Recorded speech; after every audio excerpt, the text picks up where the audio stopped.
Bonjour tout le monde, j'espère que vous allez bien. Bienvenue dans ce nouvel épisode de mon podcast Tricot, c'est l'épisode numéro 54. Nous sommes aujourd'hui le jeudi 7 novembre. Et je vous retrouve, donc pour ceux qui arriveraient sur cette chaîne pour la première fois, je m'appelle Céline, alias Madame Bibiche, pour les intimes. Je suis une tricoteuse du nord-est de la France et voilà, je vous retrouve relativement régulièrement pour vous parler tricot, vous montrer donc ce que je viens de terminer de tricoter, ce sur quoi je suis en train de travailler, ce qui arrive bientôt sur mes aiguilles, toutes ces petites choses-là, des inspirations, voilà. D'ailleurs, si c'est la première fois que vous arrivez par ici, suite au Vlogtober, parce que bon, ça, j'en parle après, mais voilà, vous êtes pas mal à vous être abonnés là pendant les Vlogtober, donc écoutez, bienvenue sur les podcasts tricot traditionnels, on va dire. Et puis si vous êtes un ou une habituée et que ça fait déjà des années même, ça fait déjà plusieurs années que j'ai commencé ces petits podcasts, donc si vous êtes présent depuis longtemps, merci de revenir.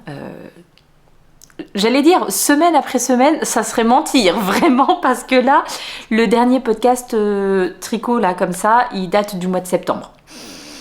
Donc j'ai pris la décision aujourd'hui de vous faire un petit épisode de podcast parce que j'avais quand même beaucoup d'objets terminés depuis donc le mois de septembre.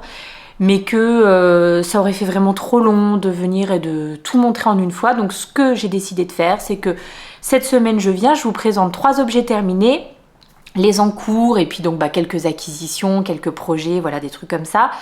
Et que je reviens déjà la semaine prochaine pour vous montrer 3 autres projets terminés. Et puis du coup on refera un point sur les en cours et le reste des acquisitions, des nouveautés qui sont arrivées là au mois d'octobre à la maison.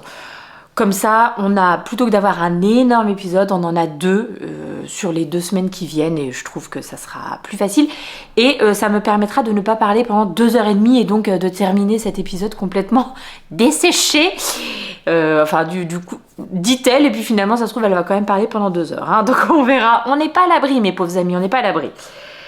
Qu'est-ce que je voulais vous dire d'autre ? Je voulais vous dire d'autres petits trucs d'usage, que tout ce dont je vais vous parler dans cet épisode se retrouve logiquement en lien dans la barre de description sous cet épisode. Donc s'il y a un modèle qui vous a plu, une laine qui vous a plu, un objet, peu importe, normalement tous les liens sont en dessous, donc n'hésitez pas à aller jeter un petit œil si par hasard vous vous demandez, tiens, ou si vous vous demandez, parce que j'ai oublié de dire, ou si vous vous dites, ok, c'est quoi cet accent tout pourri ? Je n'ai rien compris à ce qu'elle m'a dit en parlant du nom de la laine. Spoiler alerte, ça par exemple, cette personne ne sait toujours pas le prononcer. Donc voilà. Donc n'hésitez pas à aller jeter un petit œil dans la barre de description. J'en profite aussi, je le dis assez rarement, donc je vais le dire ici. Si par hasard vous n'êtes pas encore abonné à cette chaîne, mais que ce que je vous propose en contenu vous plaît, n'hésitez pas à vous abonner, ça fait plaisir. Et moi, de mon côté, je me suis fixé un petit objectif personnel d'atteindre 10 000 abonnés. Alors là, j'en suis loin, j'en suis loin. Et mon mari m'a promis un petit resto pour les 10 000 abonnés. Donc autant vous dire que voilà, je commence à me dire que ça serait intéressant d'y arriver. Juste pareil, avant de commencer, je voulais juste revenir sur, effectivement je ne suis pas venue en podcast là sur le mois d'octobre, mais je suis venue vous retrouver quotidiennement pour des petits vlogs. Donc le vlog, si jamais vous ne connaissez pas, c'est un journal vidéo. Donc en fait on se filme de façon quotidienne là pour les Vlogtober. Donc je suis venue tous les jours. Pour partager un petit peu, alors effectivement moi beaucoup de tricot, puisque c'est quand même un petit peu ce qui nous unit sur cette chaîne, l'amour du tricot, de la création, de l'art du fil, bref, et je partage également du coup un petit peu plus de ma vie quotidienne, alors que ça soit les sorties, les lectures, la cuisine. On a bien cuisiné là sur ce mois d'octobre. Je pense que je vous aurais mis des petites images d'ailleurs pour en ouverture de cet épisode de podcast. Je vous aurais fait un petit pêle-mêle de quelques-uns des moments de ces Vlogtober. Et du coup c'est l'occasion de vous remercier. Si par hasard, alors je sais que les vlogs c'est pas pour tout le monde, il y en a qui aiment vraiment que les formats podcast parce que ça va droit au but, on parle vraiment que tricot, etc. Mais je sais aussi que vous êtes quand même beaucoup à me suivre. Je crois que quotidiennement on est aux alentours de 3000 personnes quand même qui viennent regarder les Vlogtober, donc je sais que c'est un format qui plaît aussi à beaucoup. Donc un grand merci si vous m'avez accompagné tout au long du mois d'octobre. Pour moi, c'est toujours... Alors, c'est un exercice que j'ai... Un exercice, c'est peut-être un grand mot, mais c'est quelque chose que j'aime vraiment bien faire. Alors, ça demande beaucoup de temps, beaucoup d'investissement, mais j'aime bien parce qu'il y a pas mal de petits montages, il faut choisir les musiques avec soin et tout. C'est quelque chose que j'aime bien faire, mais c'est vrai que ça prend beaucoup de temps. Et par contre, ce que j'adore dans ces Vlogtober, ou dans les vlogs, parce que je le fais aussi généralement au printemps, c'est les échanges qu'on peut avoir, parce que de façon quotidienne, vous voyez que je me pose des questions sur les tricots que je suis en train de faire, et du coup il y a une sorte d'interaction qui se met en place entre vous et moi et qui est hyper bien, parce que dès que je me pose des questions, vous êtes plusieurs à m'apporter des petites réponses, ou vous voyez, c'est trop bien. Moi j'adore cet échange là sur tout le long du mois, je trouve que c'est absolument formidable. Donc voilà, un grand merci si vous avez suivi les Vlogtober, et puis si par hasard vous ne les avez pas suivis mais que ça vous tente, ils sont là. Il y en a même de l'année dernière et de l'année encore d'avant, donc normalement vous avez de quoi faire si jamais vous me découvrez là maintenant puis que vous dites oh, tiens, on prendrait bien une petite dose de bibiche supplémentaire. N'hésitez pas, vous pouvez aller rattraper sur les autres années. On y va les amis, on plonge dans le vif du sujet. Et on va commencer, on va commencer par ce que je porte, parce que ça j'oublie tout le temps de vous le dire, et je m'en rends compte après au montage, et après j'ai plein de questions.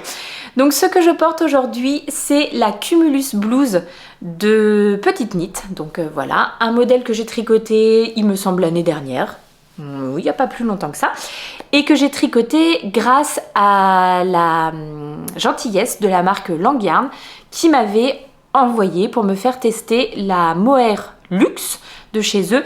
Le coloris, je vais peut-être dire une bêtise, mais il me semble que c'est le 007. Une fois de plus, vous aurez le lien vers ma fiche Ravelry là, donc vous retrouverez le coloris dedans, mais il me semble que c'est le 007. Un superbe bleu électrique.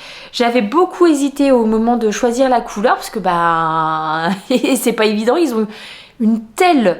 dans toute leur qualité, ils ont une telle variété de coloris que c'est parfois difficile de choisir, mais je ne regrette pas. J'avoue que j'adore ce bleu un peu électrique comme ça. Je trouve que voilà, il est vraiment très chouette. Moi, le mohair ne me pose absolument aucun problème, ça me gratte pas, ça me machin. Le mohair luxe est vraiment très chouette chez Lang. Alors, je ne vais pas vous en parler aujourd'hui, je vous en parlerai la prochaine fois. C'est dommage, j'aurais pu anticiper, mais vous voyez, j'avais pas pensé à ça. Un mohair que je viens de découvrir de chez Lang, que j'avais encore jamais tricoté, c'est le mohair 21. Et alors, celui-ci, il est d'une douceur, mais je vous en parle la semaine prochaine. Voilà.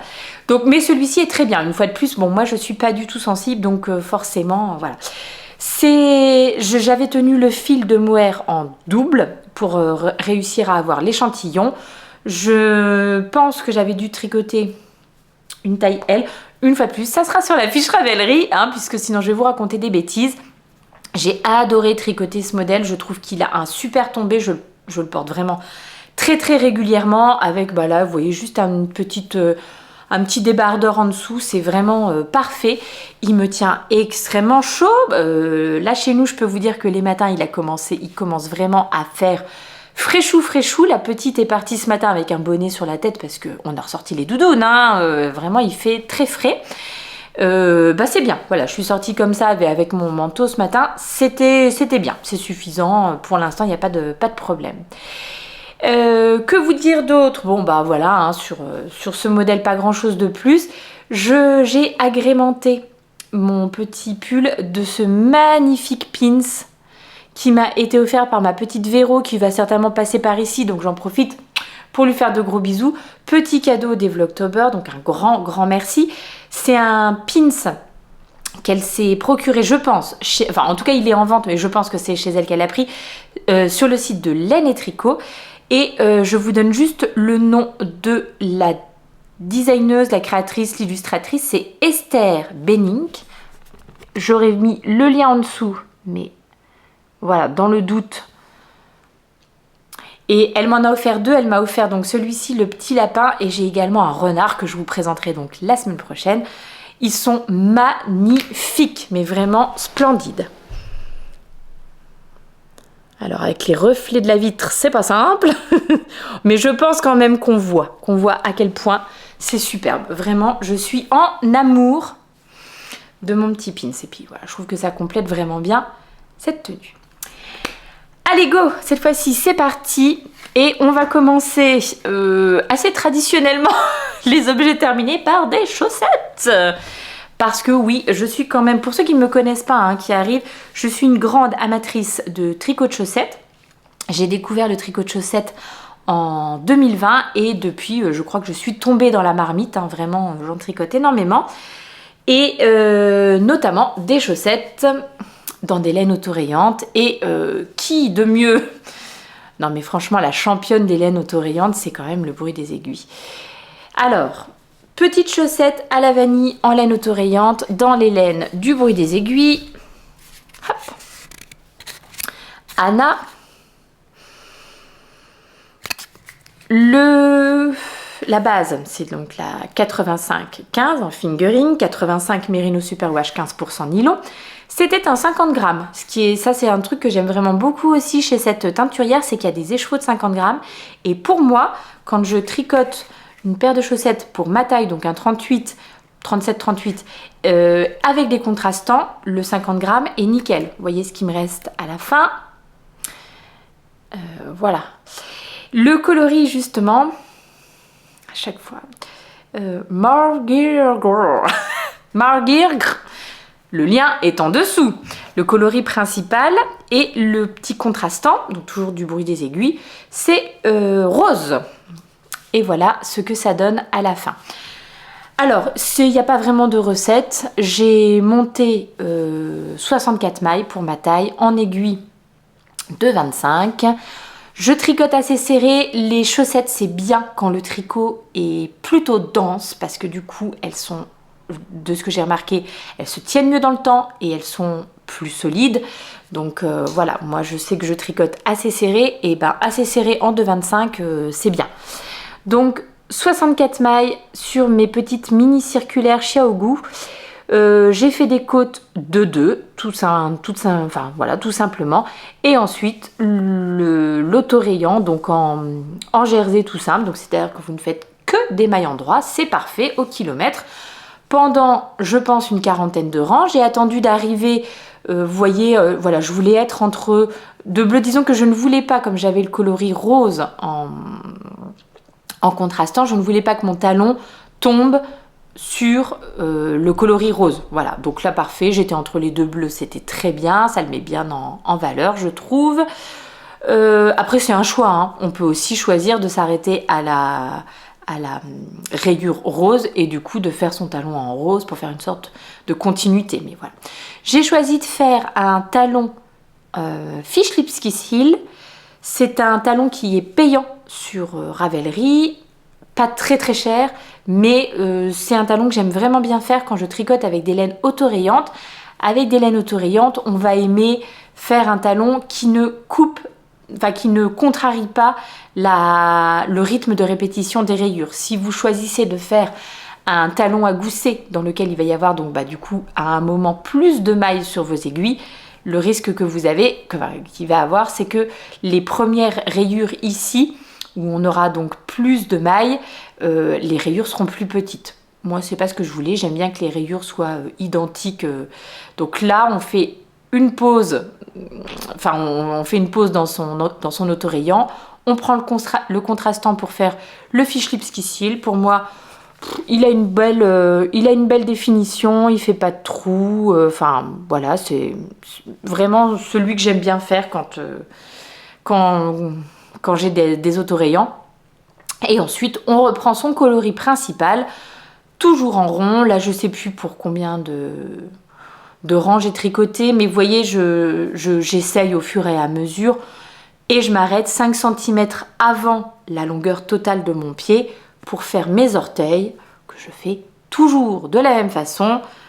Diminution 1 rang sur 2 jusqu'à arriver jusqu'à 18 mailles sur chacune de mes aiguilles, et ensuite diminution tous les rangs jusqu'à arriver à 8 mailles. Voilà. Et ensuite on fait un petit grafting à la fin. Tout simple, très efficace. Et puis ce résultat, moi je trouve que c'est magnifique. Alors c'était mes petites chaussettes que j'avais commencé cet été. Et je les ai pris en désamour parce que, pour ceux qui ne savent pas, en fait cet été pendant que nous étions en vacances, nous nous sommes fait cambrioler ici à la maison. Donc j'avais plus trop envie de travailler sur ces chaussettes parce que elles me rappelaient trop de mauvais souvenirs, etc. Et puis finalement je me suis dit que c'était bête. Parce qu'à la base, il y avait un beau souvenir qui était associé à l'achat de cette laine. J'avais acheté cette laine au salon Exceptiolaine cette année et on est plusieurs des tricopines de mon groupe de tricot là sur Metz à avoir craqué sur ce coloris-là. Chacune avec des contrastants différents d'ailleurs, c'est assez rigolo. Et du coup, je me suis dit que c'était bête de pas les finir. Et au final, aujourd'hui, je sais que je les porterai sans... Ça y est, c'est passé, c'est derrière. Je dis pas qu'on n'y pense plus du tout, mais moins, voilà, moins. Donc voilà, pour ces petites chaussettes à la vanille toutes simples. Le deuxième projet terminé, il s'agit d'un châle, un tout petit châle. Hop. Et c'est le Turtle Dove Shawl de Sari Nordlund, que j'ai réalisé là sur le mois d'octobre, quoique je l'avais peut-être déjà commencé au mois de septembre, je me rappelle plus bien. Je perds un petit peu, j'allais dire je perds la boule, non, n'exagérons pas quand même, mais ma mémoire me joue des tours pour ce genre de choses. J'avais vu ce modèle tricoté dans un très beau gris comme ça, sur le podcast d'une Australienne. Je vous noterai aussi ses références en dessous. C'est un relativement nouveau podcast, je me rappelle pas du tout comment s'appelle la jeune fille, mais son podcast c'est Smash Knits et je trouve que c'est très sympa. Elle a des projets qui me plaisent bien, assez colorés. Alors ce qui est sympa aussi, c'est que du coup, alors j'adore regarder mes podcasts en français, même si là pour l'instant, là au mois d'octobre, je n'ai eu le temps de regarder quasiment personne, mais vraiment j'ai pris énormément de retard. Donc j'ai plein de trucs à regarder en retard. La seule que je regarde vraiment de façon hebdomadaire et que je ne loupe jamais un épisode, c'est Lauriane, l'eau demoiselle. Et c'est la seule que j'ai vraiment regardée pendant le mois d'octobre. Mais sinon, toutes les autres copines que je regarde d'habitude, j'ai eu le temps de regarder personne. Donc voilà, j'ai pas mal de retard à rattraper. Et donc je disais, même si j'aime énormément regarder les copines françaises, etc., j'aime bien aussi regarder des podcasts donc en anglais, déjà parce que ça me fait un petit peu bosser mon anglais, ça c'est pas trop mal. Et puis je trouve ça sympa aussi parce que, on tricote pas toujours les mêmes choses. C'est vrai que, c'est pas un défaut, c'est pas un truc, c'est normal, tout le monde est un petit peu influencé par ce qui arrive sur les réseaux sociaux, ce qu'on voit chez les unes, chez les autres. Je regarde les podcasts des copines, j'en vois une qui porte un pull et qui le porte divinement bien, forcément ça va me donner envie de le tricoter si vous voulez. Mais du coup, c'est vrai que ça arrive assez régulièrement qu'on tricote un peu les mêmes choses, c'est tout à fait normal. Et du coup, j'aime bien aussi regarder des podcasteuses qui viennent d'autres pays, d'autres endroits, d'autres horizons, et comme ça, on découvre aussi des modèles qu'on n'a pas forcément l'habitude, qu'on voit moins, disons, dans les podcasts français. Donc voilà, donc là j'étais très contente de découvrir cette petite Australienne, et ce que j'aime bien effectivement, c'est que elle a des modèles, elle tricote des modèles que j'ai moins vus en tout cas, et avec des laines en tout cas que je ne connais absolument pas, quasiment pas tout le temps. Elle a aussi des laines un peu des laines industrielles que nous aussi on tricote ici, mais c'est vrai que du coup ça fait des belles découvertes. Alors ce qui est un peu dommage, c'est que des fois ça donne des envies qui vont pas pouvoir être assouvies, parce que franchement commander de la laine en Australie, non, ce serait pas trop pour maintenant. Mais voilà, c'est vrai qu'il y a des belles choses à glaner de ci, de là. Donc, j'avais vu sur son podcast, elle avait tricoté ce petit châle, et je trouvais vraiment que, et là d'ailleurs quand je le regarde, je le trouve vraiment très beau. Il est particulièrement réussi ce design, avec ses torsades, avec ses mailles torsadées, bref, les petites bubbles, mais je trouve que vraiment le résultat visuellement, graphiquement est très beau. Donc voilà, je vais juste le porter parce que du coup vous avez été plusieurs à me demander comment ça se portait. Donc chez moi c'est plutôt façon bandana, hein. Voilà, je le noue dans le cou et ça me fait comme un petit col. Bon, là c'est peut-être pas forcément ce qu'il y a de mieux avec le col en V, mais par exemple je l'avais porté un petit peu plus tôt cette semaine, j'avais mon Once and Floral, donc qui a quand même un modèle qui me remonte assez haut, et du coup c'est parfait. Ça fait plus l'effet, oui effectivement, col que vraiment châle, etc. Elle, Sari Nordlund, elle le porte aussi en petit chauffe-épaule comme ça. Alors je dis why not, pourquoi pas. À un moment où j'ai un peu frais dans la maison, ça me fait un petit truc en plus. Mais voilà, moi je vais plutôt le porter en esprit un peu col comme ça. Autour du cou. C'est un modèle qui a été sorti en décembre 2023 sous forme de MCAL du coup. Oui, je crois bien. Et il y a 4 gris. 4 gris ou 4 parties. C'est soit en gris, soit en explication écrite. Non, pas du tout. Pas en explication écrite. Non, c'est bel et bien 4 gris. Et le modèle est uniquement en anglais. Donc voilà, mais ceci dit, effectivement, le fait que ça soit une grille, c'est un code quoi. C'est un code à apprendre. Du coup, il n'y a pas vraiment beaucoup d'explications écrites en anglais. Ce qui fait que ça pourrait être éventuellement un bon patron pour commencer à tricoter en anglais. Mais il faut quand même un petit peu d'expérience de tricot. Parce qu'il y a quand même beaucoup de choses à faire sur ce châle. J'y reviens d'ailleurs, je vous en parle. Les laines que j'ai utilisées. Alors en fait, ce qui me plaisait bien dans ce petit châle, déjà je pensais que j'allais le tricoter très vite. Grave erreur, non je ne l'ai pas du tout tricoté vite. Mais voilà, j'avais l'impression que c'était un petit châle, un peu comme la Sophie Scarf, etc. Donc qui se fait un peu rapidement et je m'étais dit, oh tiens, ça pourrait faire des bonnes idées de cadeaux et tout.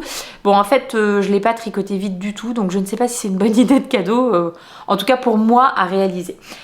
Et puis, ce qui me plaisait bien, donc châle à un écheveau fingering et un écheveau de mohair. C'est comme ça qu'elle le présente.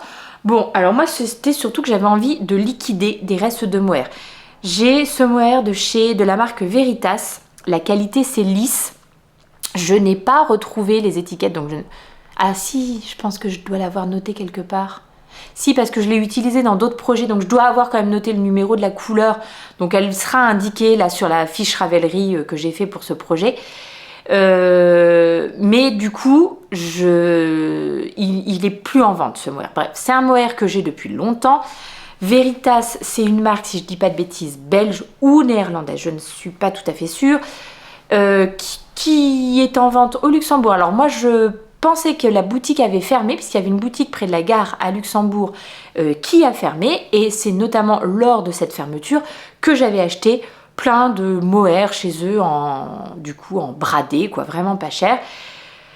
Sauf que maintenant il faut les couler ce mohair parce que ça commence à dater.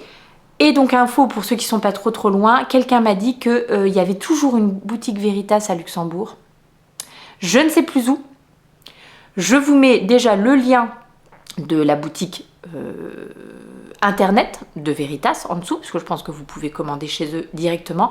Et si je trouve l'info, je vous mettrai ici, là où se trouve la boutique Veritas à Luxembourg. Ça peut peut-être vous intéresser. Donc j'avais ce mohair, je voulais m'en débarrasser un petit peu, donc voilà.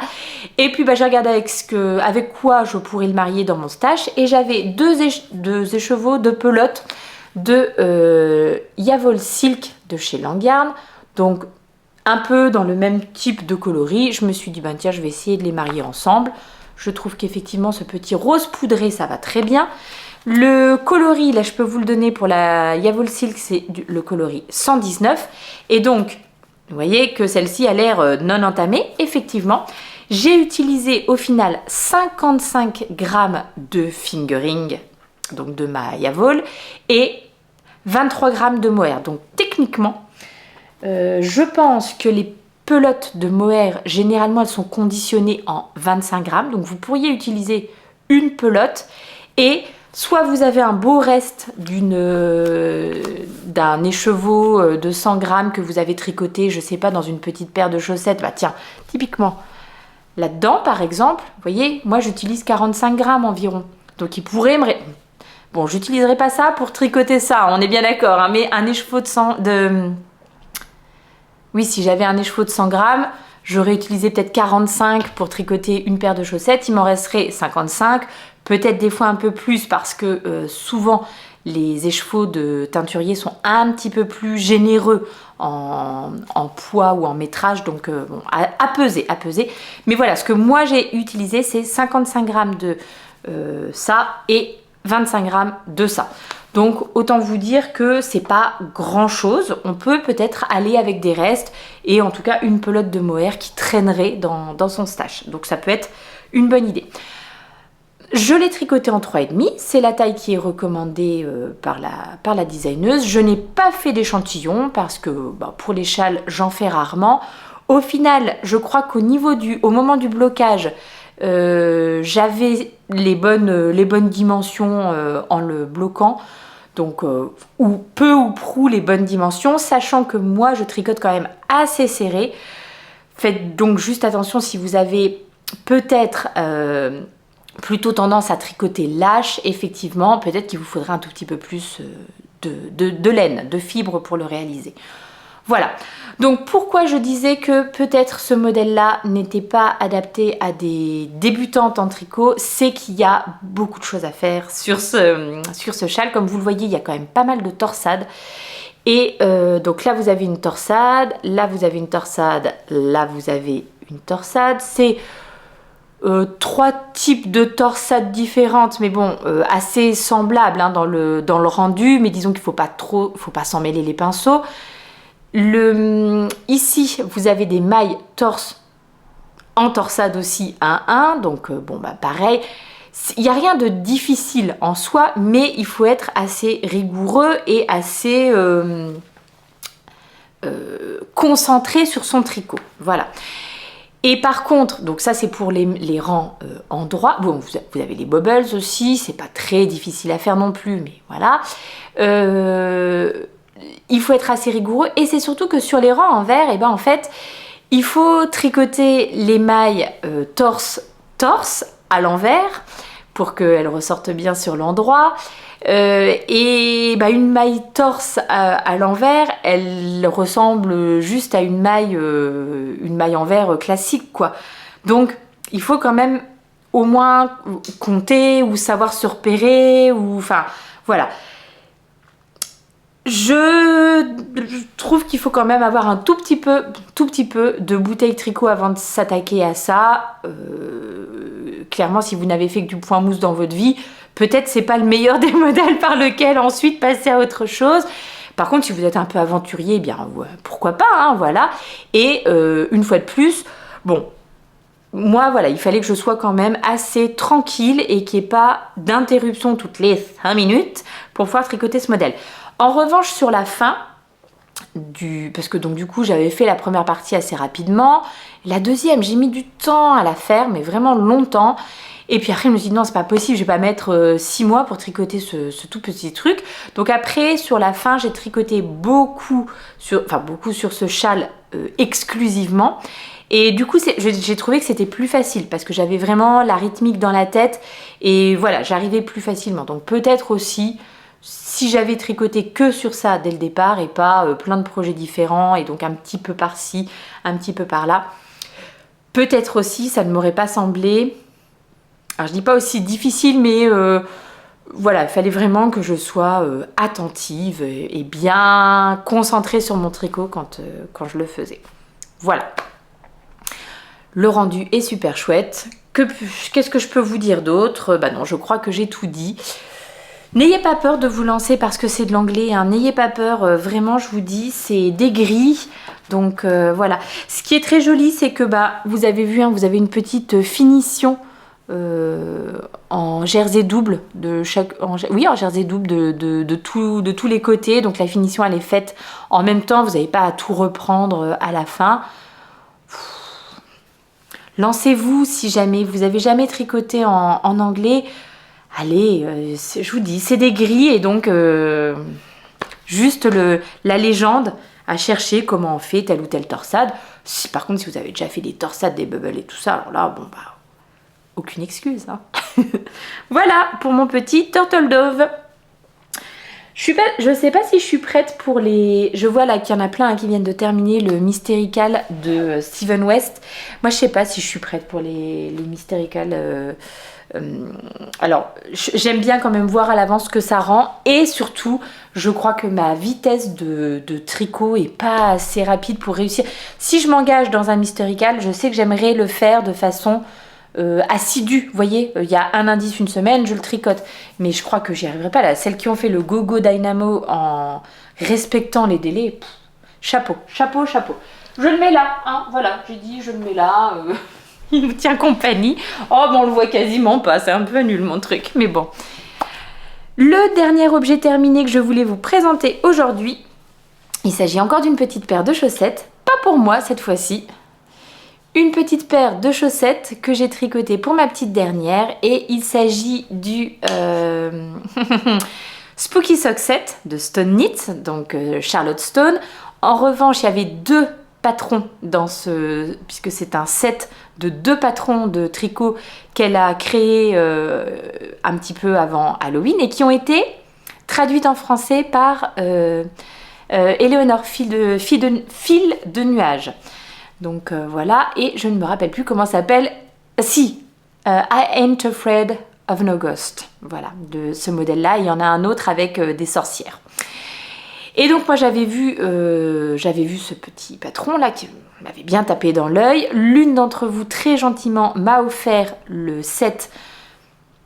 Peut-être bien pour mon anniversaire. J'ai été très gâtée. Mon anniversaire c'est début octobre et j'ai été extrêmement gâtée sur ma bibliothèque Ravelry. Un grand merci à toutes celles qui sont venues me gâter sur Ravelry.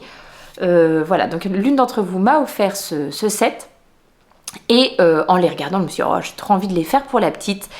Et alors, je pense que c'est également chez Éléonore que j'avais vu ça. Elle avait présenté un fil phosphorescent de chez Chypris.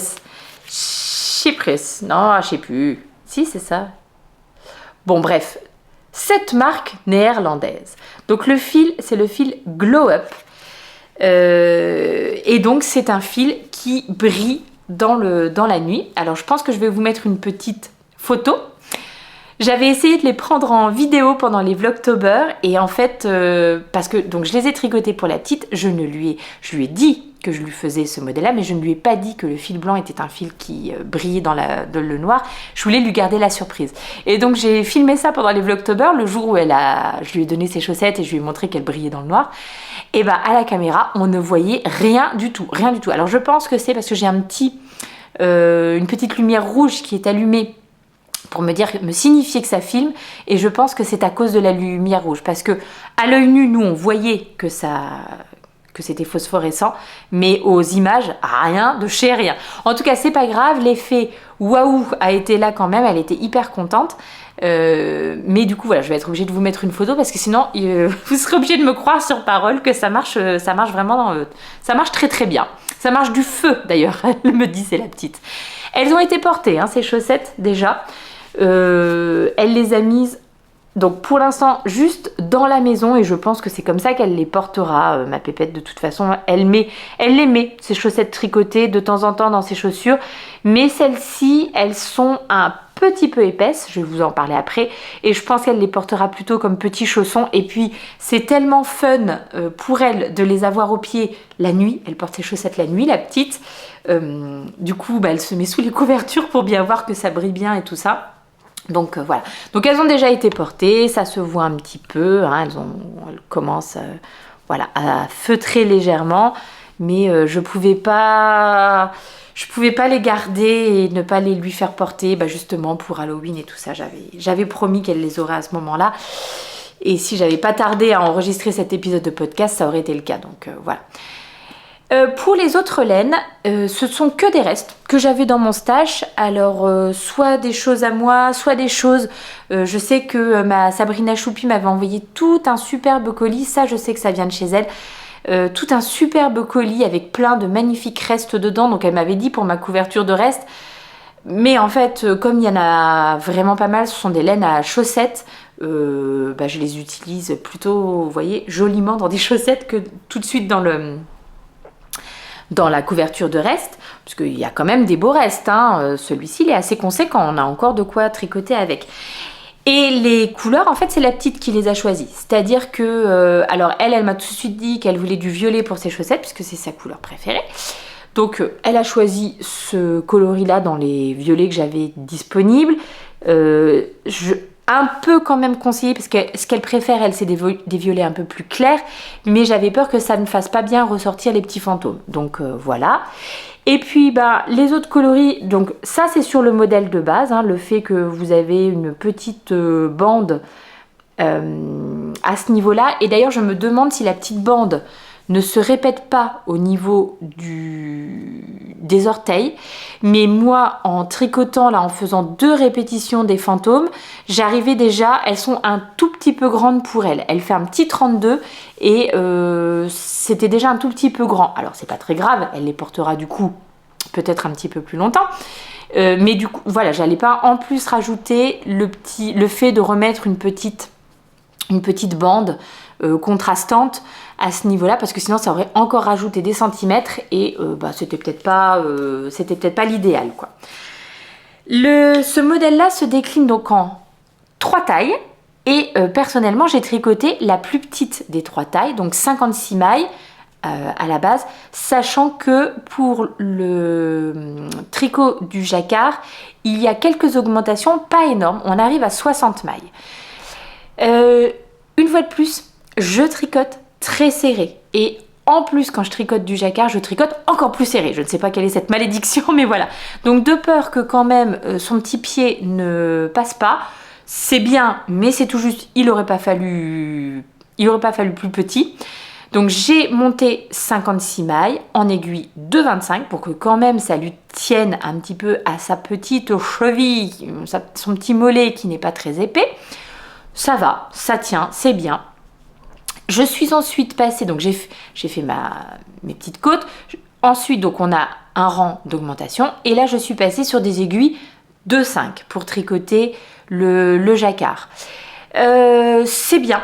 Pareil, son pied passe. Effectivement, au niveau du coup de pied, c'est bien. Parce qu'elle a un petit coup de pied. Alors, pas vraiment très fort, mais comme je tricote serré, voilà, ça peut être un peu compliqué pour que ça passe. Par contre, une fois que c'est sur son mollet, ça la serre pas, dirons-nous, hein. Elle a quand même un petit peu de marge.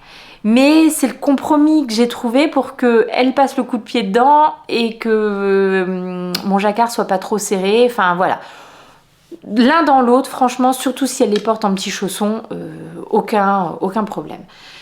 Je n'ai pas fait le talon qui est dans le... Alors, je sais même pas quel talon elle donne d'ailleurs dans le modèle, mais moi j'ai fait le fish lips qui scille, voilà, sur 56 mailles, enfin du coup sur 28, puisque le talon ne se tricote pas sur l'entièreté de la chaussette.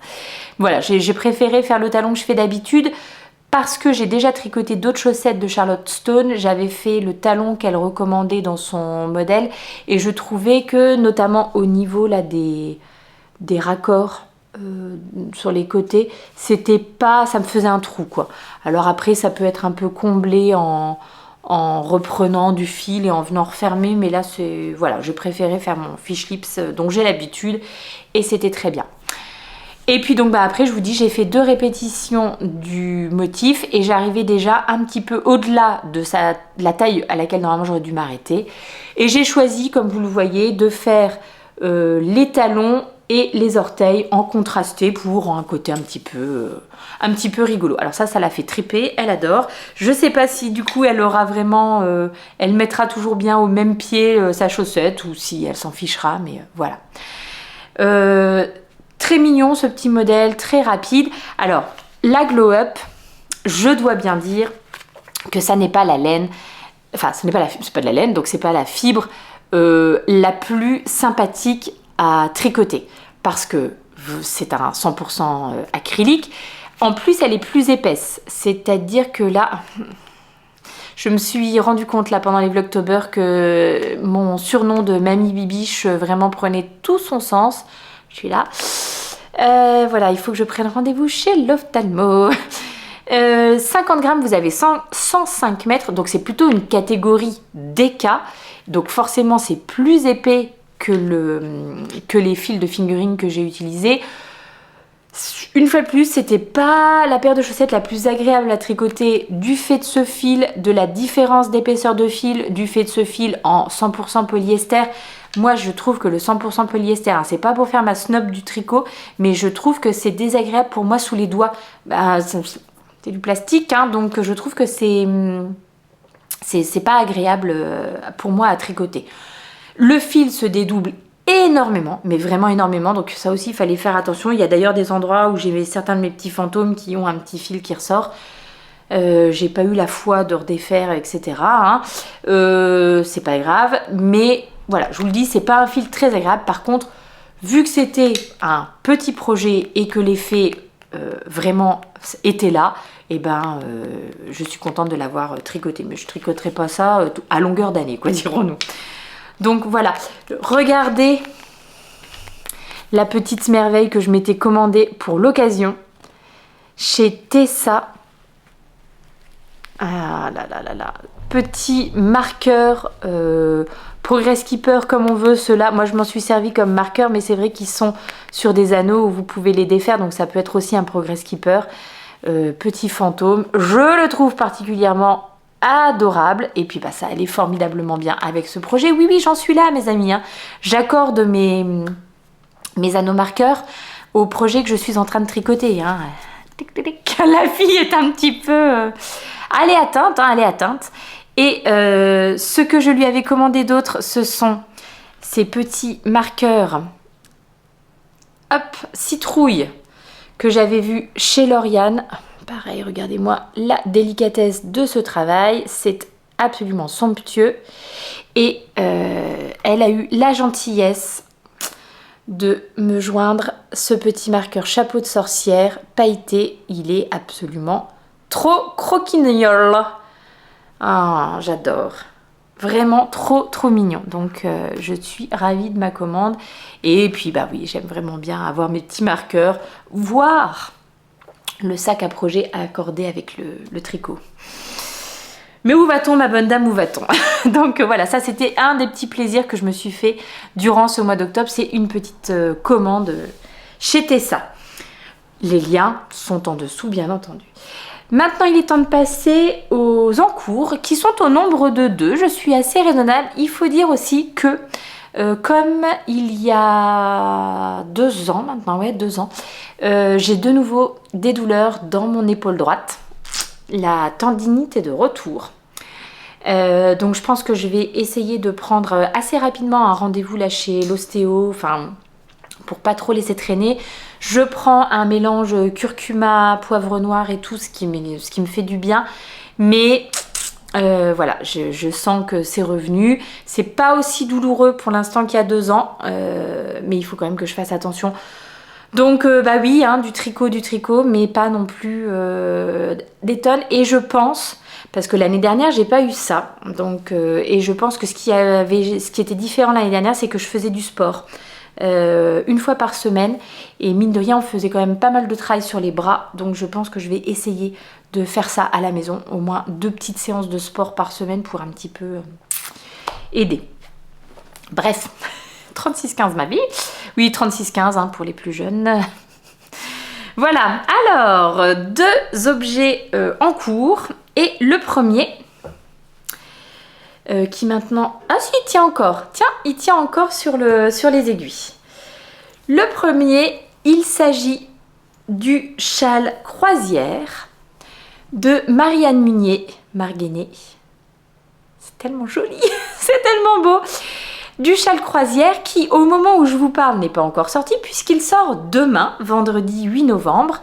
mais qui donc au moment où sortira cette vidéo, c'est-à-dire logiquement dimanche, sera disponible sur Ravelry.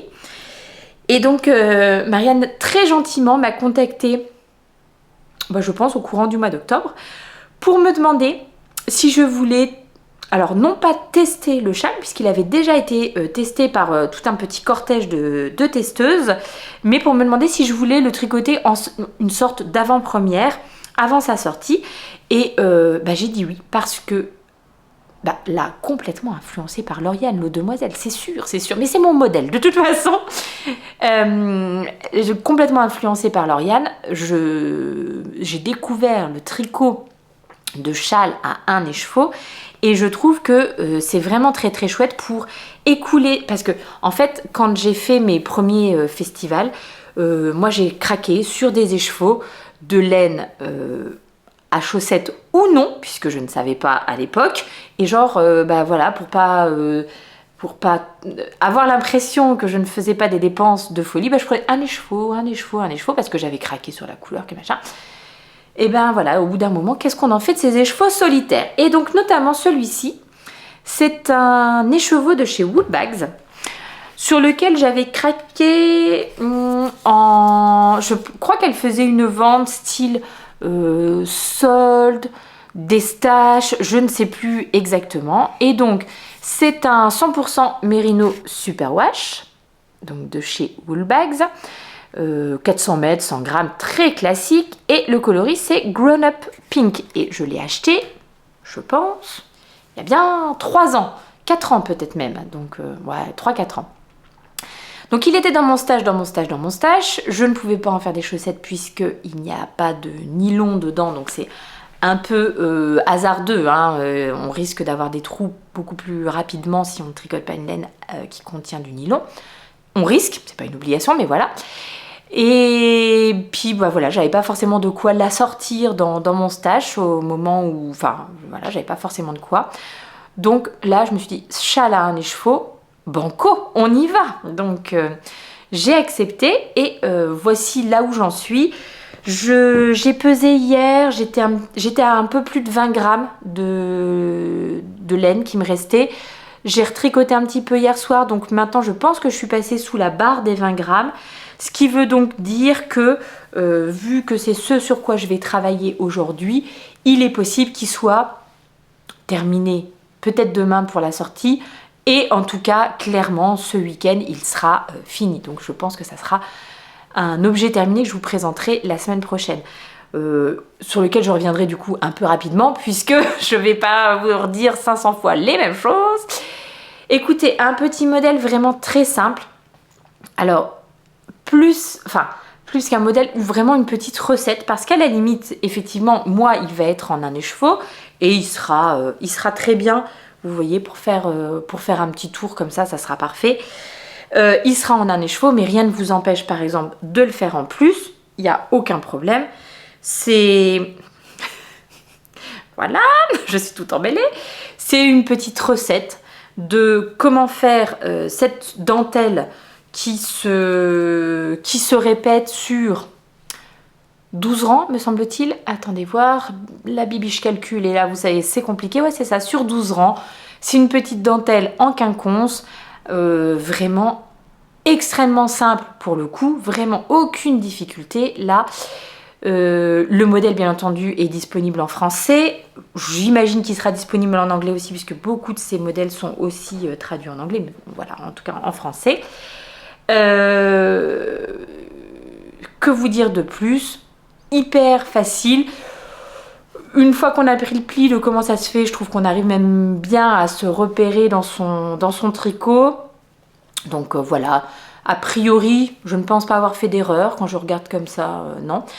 Je suis assez contente de mon choix de laine, parce que comme j'ai pris une laine qui est plutôt un coloris qu'on appelle solide, c'est-à-dire avec assez peu de variations. Donc moi, c'est un rose comme ça, dans lequel il y a des fois des nuances un peu plus foncées, et dans lequel il y a des speckles, mais alors vraiment avec parcimonie. Il y en a, vous en voyez là quelques-uns, et de plein de couleurs différentes. Donc il y a effectivement du rose foncé, du bleu, du jaune moutarde, mais c'est C'est très léger, hein, c'est très léger. Il y a une petite, des petits speckles par-ci par-là. Suffisamment pour qu'on ne se dise pas tiens t'as une tache, pistache, mais pour que voilà, on comprenne que c'est quelque chose qui est fait exprès sur cette laine. Mais voilà. Je pense que ce châle sera offert. Enfin c'est même j'en suis sûre en fait. Ça sera un petit cadeau. Et voilà, si j'avais pas cette douleur à l'épaule, je prendrais beaucoup de plaisir à le tricoter. Et c'est vrai que j'ai mal en ce moment, donc c'est un peu complexe pour moi. Ceci dit, je ne veux pas... Voilà, Marianne m'a fait confiance pour me demander de tricoter ce modèle, donc ça me tenait à cœur de le faire et de le terminer, pas non plus dans 150 ans. Donc il sera terminé, je vous dis, ce week-end. Et je vous montre ça. Donc là, je me suis mis quand même un petit marqueur pour repérer l'endroit de l'avant parce que il y a une différence. Mais je ne me fais pas tout à fait confiance. Je ne fais pas confiance à mon cerveau et à mon état de fatigue par moment pour savoir où j'en suis et pour ne pas me tromper. Donc j'ai préféré me mettre un vrai repère visuel pour savoir où était l'endroit, où était l'envers. Et j'ai sélectionné ce petit marqueur de chez Coraline. Ah, mais veux-tu ? Atelier Lumana. Et attendez, je vais vous montrer les autres. Elle avait eu la gentillesse... Donc là, elle m'avait envoyé quelque chose dont je vais vous parler dans l'épisode de la semaine prochaine. Dans l'épisode, comme si on était dans une série, tu sais. Voilà, et elle a eu la gentillesse de m'envoyer en petit cadeau ces petits marqueurs. Donc il y a 2 marqueurs qu'elle réalise elle-même. Je trouve ça absolument magnifique et qui était vraiment formidablement bien dans le thème d'Halloween et de ce mois d'octobre. Je les trouve beaucoup trop choux.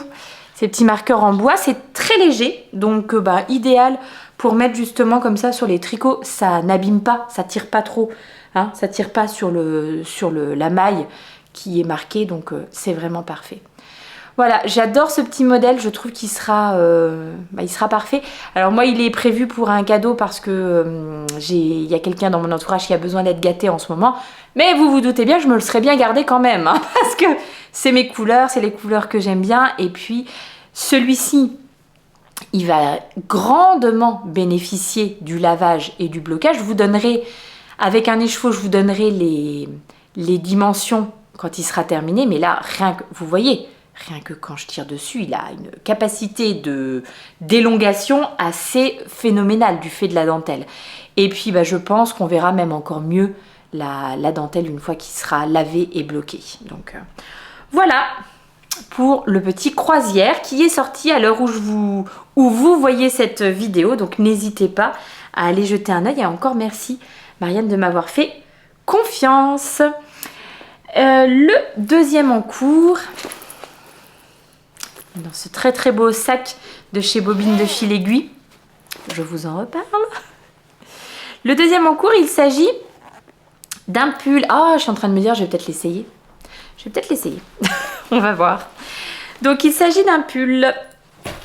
Il s'agit du modèle Gaja de Amanita Knits. Et oui, je me le suis noté ici, comme ça j'ai les infos sous les yeux pour pouvoir vous en parler.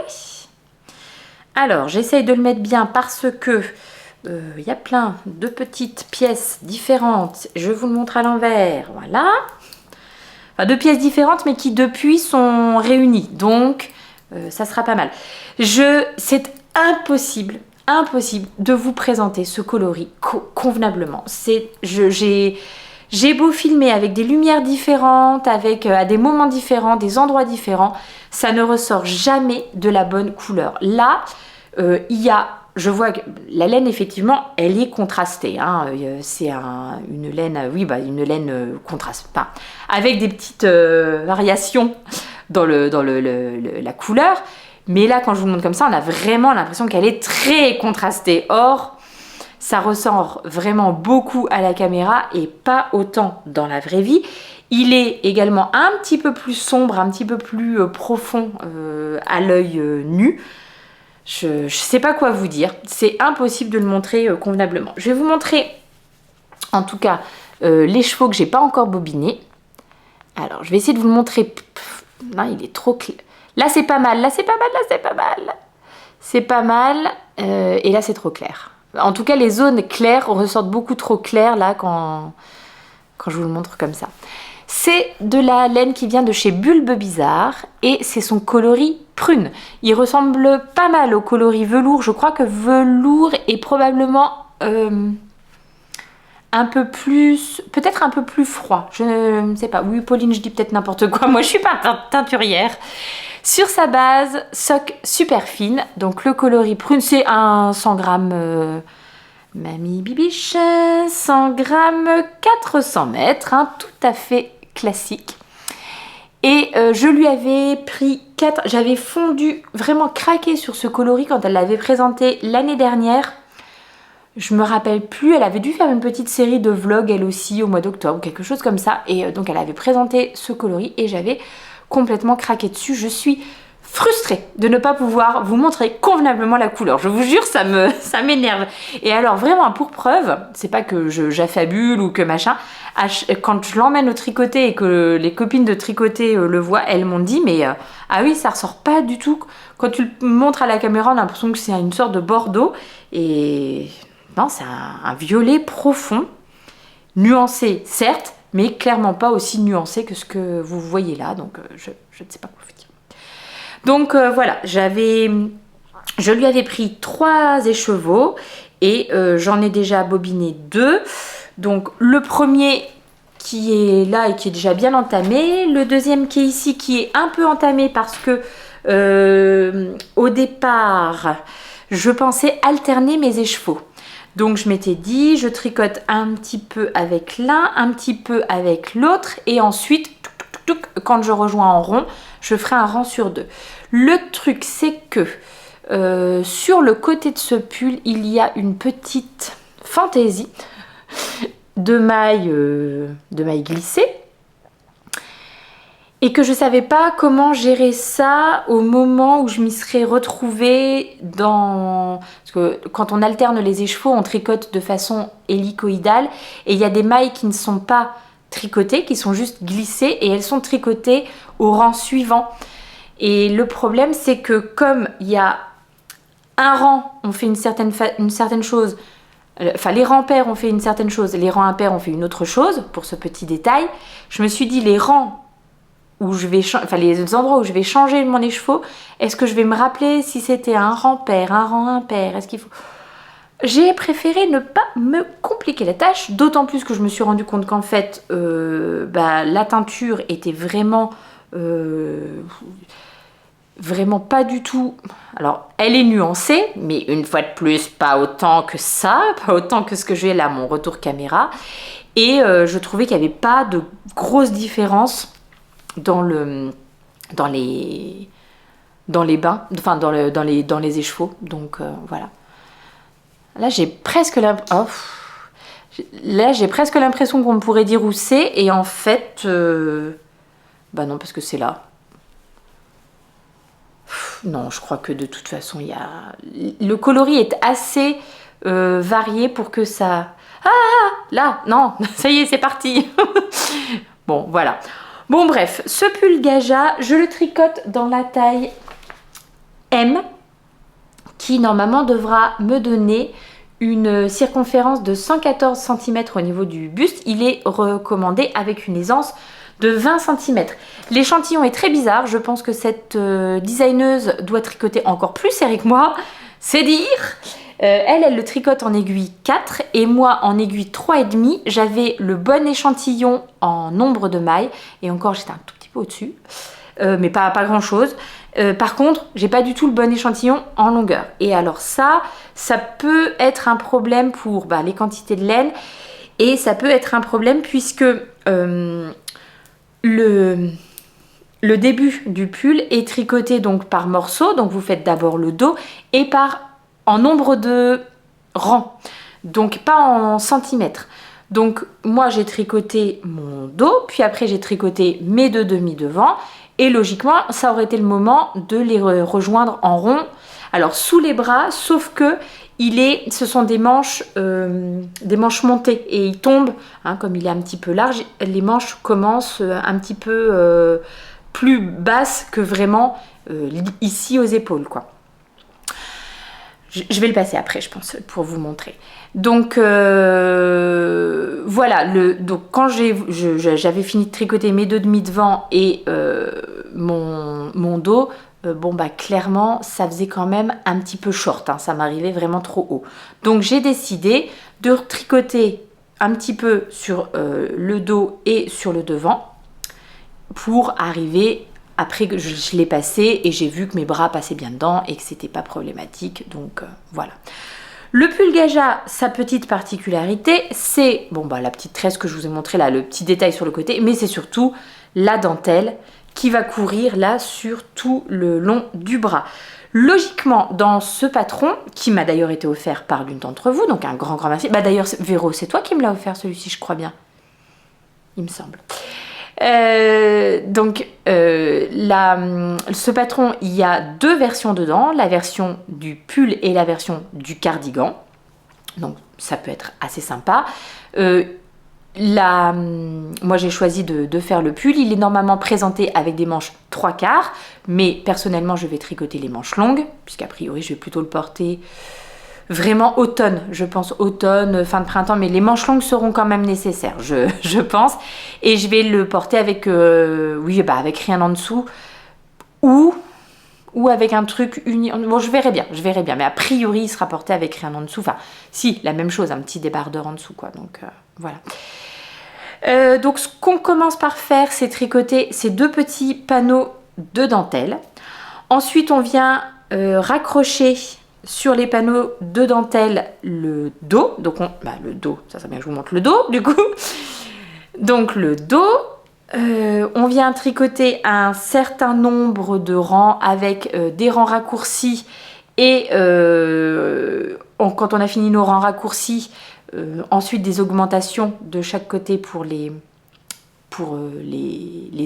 emmanchures. Enfin oui, là sur le côté sera les emmanchures.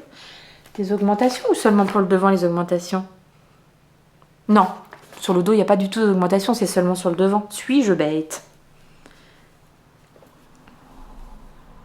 Attendez, je vérifie. Si, il y avait bien des augmentations de chaque côté. Donc voilà. Une fois de plus, hein, c'est ce que je vous disais. Après, alors, un certain nombre d'augmentations, puis on tricote un petit peu droit. Donc, moi, après, j'ai tricoté droit pour arriver à mon bon nombre de... Enfin, à la bonne hauteur, on va dire. J'ai eu un petit doute. Alors, ce patron, il existe. Est-ce qu'il existe que en anglais? Je crois qu'il existe que en anglais ou dans la langue natale de la créatrice et en anglais, mais en tout cas il n'y a pas de version française. Et j'ai eu un petit doute sur savoir où prendre les mesures, parce qu'à un moment elle dit 26 rangs depuis la lisière, et moi je ne savais pas si la lisière c'était la lisière en prenant à partir du milieu du dos, sur les côtés, enfin voilà. Et bon bah donc clairement c'était sur les côtés, hein, et ça je l'ai compris après, puisque sinon ça ne collait pas avec le reste du patron. Mais il m'a fallu un petit peu de...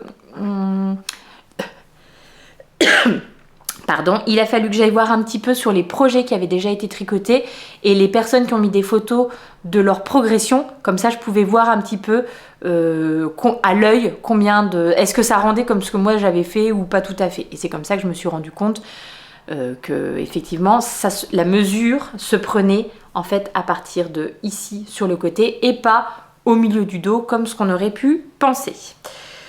Les 2 demi-devant, c'est sensiblement la même chose. Vous tricotez l'un, vous tricotez l'autre. Il y a un peu de rang raccourci aussi au départ.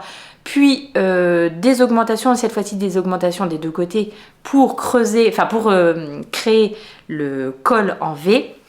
Et puis ensuite, vous rejoignez.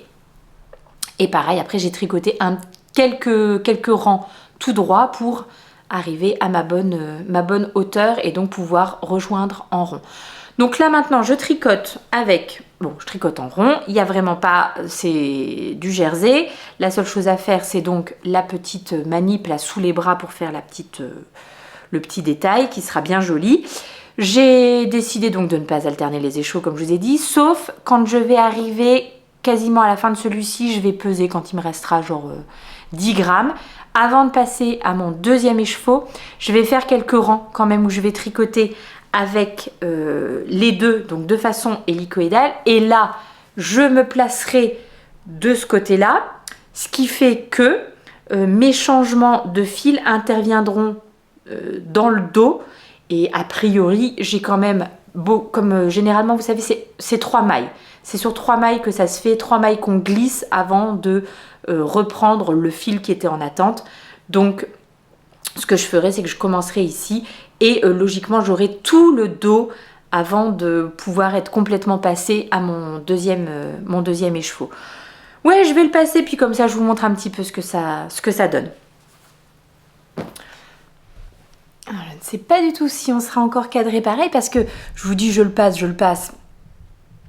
Bah non, il fallait que je le mette sur un câble d'abord, parce qu'en fait, mon câble de tricot n'était pas assez long pour vous le présenter. Enfin, pour pouvoir moi l'enfiler, quoi, disons. Voilà où on en est. Alors, donc je pense qu'au niveau de la taille on est bien, parce que bon bah voilà, j'ai l'aisance positive qui est recommandée. Au niveau des bras, alors ce que je vous ai pas dit, donc comme je n'ai pas tout à fait le même échantillon que la designeuse, donc je suis partie sur la taille M parce que en nombre de mailles là j'avais assez. En revanche, niveau longueur, les bras, etc., je vais plutôt partir sur la taille L, sur le nombre de mailles à relever quand il fera venir relever des mailles ici. Donc je pense que c'est bon, hein, j'ai la place qu'il faut, d'autant plus que la dentelle va avoir tendance à se détendre un petit peu au blocage, donc il ne faudra pas non plus exagérer. Bon, vous voyez, il est censé arriver à peu près comme ça, quoi. Ouais, les manches sont censées arriver à peu près comme ça. J'ai encore de la marge hein, pour mes manches. Je suis pas serrée, c'est très bien. C'est bien, il n'y a pas de problème. Bien sûr, il y aura un col à réaliser ensuite. Il faut que je retourne voir, parce que je sais que celui-ci, Lauriane l'a tricoté, l'autre demoiselle, et je sais qu'elle avait dit un petit truc pour le col. Il faut que je retourne voir sa vidéo projet dédiée à ce pull pour savoir si elle a fait une petite manip supplémentaire. Voilà, donc il me semble qu'on a une trentaine de centimètres à faire sous les emmanchures et je pense que j'ai fait plus d'une dizaine de centimètres, donc j'en ai encore un petit peu, on va dire j'ai fait un tiers du truc. Ensuite il y a des côtes, bon je réessayerai hein, quand même, parce que je veux pas qu'il soit trop long non plus, je le réessayerai au fur et à mesure pour savoir... déjà quand je serai presque à la fin du premier écheveau pour savoir à peu près sur quoi tabler. Et il y a ensuite des côtes en bas, et les côtes sont tricotées le dos et l'avant, et il y a une petite ouverture entre les côtes. Je sais pas c'est quoi le nom de ce type de côte là, enfin de ce type de construction là, et voilà, c'est sympa parce que je n'ai pas de modèle comme ça pour l'instant, donc voilà. Moi, j'écoutais, je suis bien contente, sauf que je n'arrive pas à vous le montrer convenablement, et ça m'énerve. Bon, logiquement, j'ai assez de fil, puisque comme vous le voyez, hein, mes deux écheveaux sont entamés, mais pas non plus de façon folle. Et après, il me restera un écheveau complet pour faire les bras. Et puis, au pire du pire, si je n'ai pas assez pour faire le col, j'ai un mini de 20 grammes dans un bouquet de mini que Pauline Bulbe Bizarre m'avait fait parvenir l'année dernière. En même temps que j'avais acheté ce coloris chez elle, elle m'avait très gentiment offert un petit bouquet de son mini d'automne. Voilà.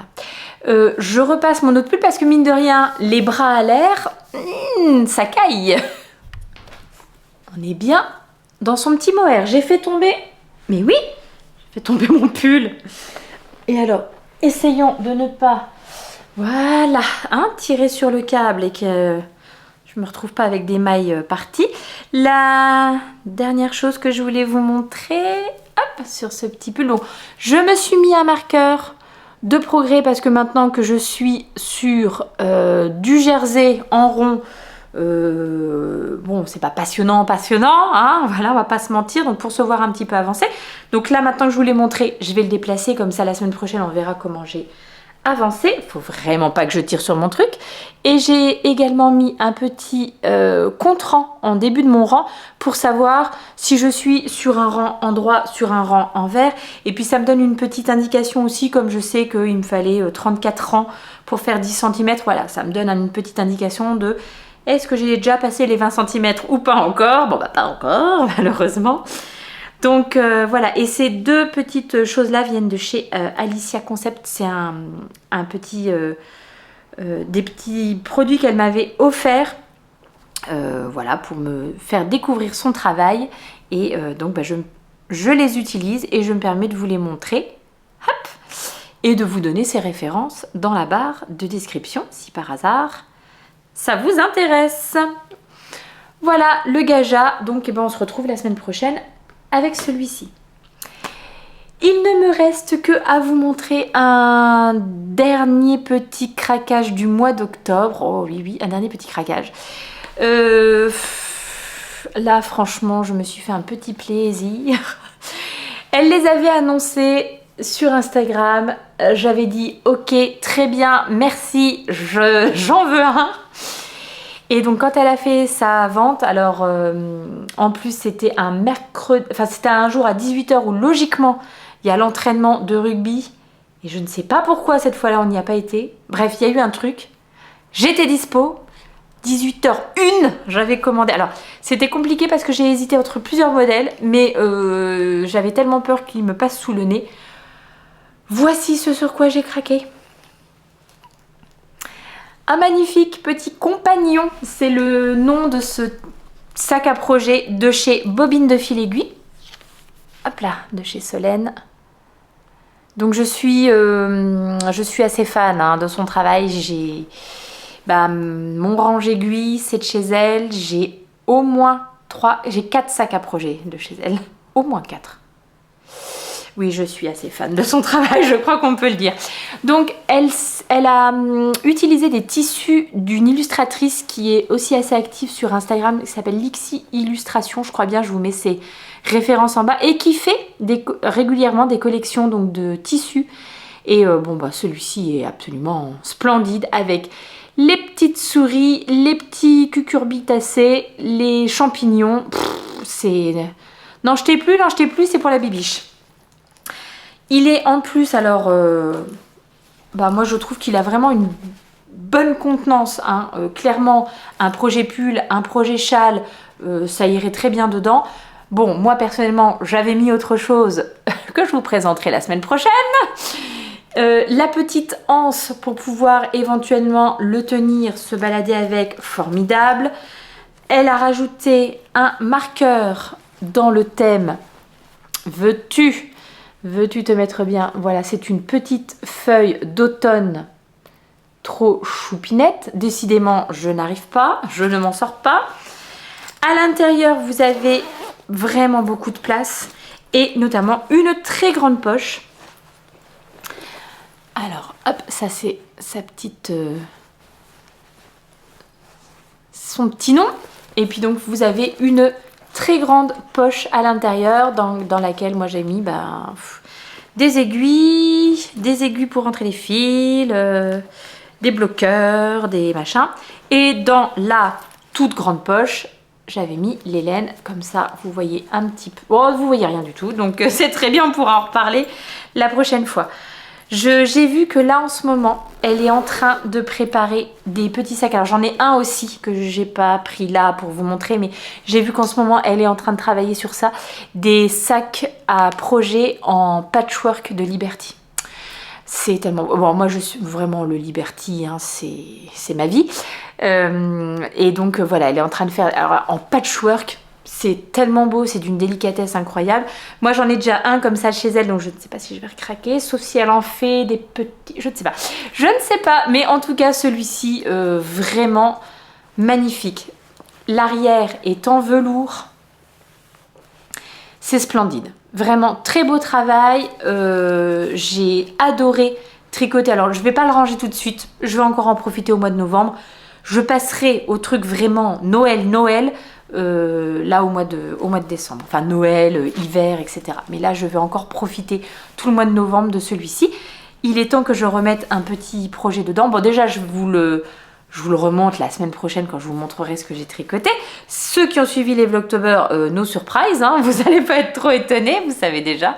Mais voilà, donc celui-là, je vais ensuite le réassigner à un nouveau projet parce que j'ai plusieurs projets là plusieurs envies tricot qui arrivent.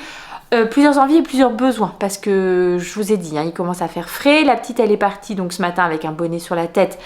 Mais bonnet qui n'est pas à elle, qui est à son frère, qui a accepté dans sa grande générosité de lui prêter son bonnet pour l'instant. Mais il ne faudrait pas trop que ça dure, vous voyez, comme situation. Et donc, j'ai promis aux deux filles de leur faire des bonnets. Et j'ai très envie de faire un pull pour ma grande aussi. Et puis, bien entendu, ça manque de chaussettes en objet en cours. Non, je ne sais pas ce que vous en pensez. Donc, on revient la semaine prochaine, probablement, avec des nouveautés, si l'épaule le permet. Si l'épaule ne le permet pas, eh ben, on attendra un petit peu. Et puis, c'est comme ça, hein, il faut quand même prendre soin de sa santé avant tout. Je pense que je vous ai montré tout ce dont j'avais à vous parler pour aujourd'hui. Du coup, on se retrouve très rapidement la semaine prochaine. En attendant, eh bien, portez-vous bien, prenez bien soin de vous, tricotez bien. Et puis, n'hésitez pas, si cet épisode vous a plu, à vous abonner, comme je vous l'ai déjà dit en début, hein, objectif 10 000, objectif resto, et à me laisser un petit commentaire ou au moins un like. Je vous fais de gros bisous et je vous dis see you later.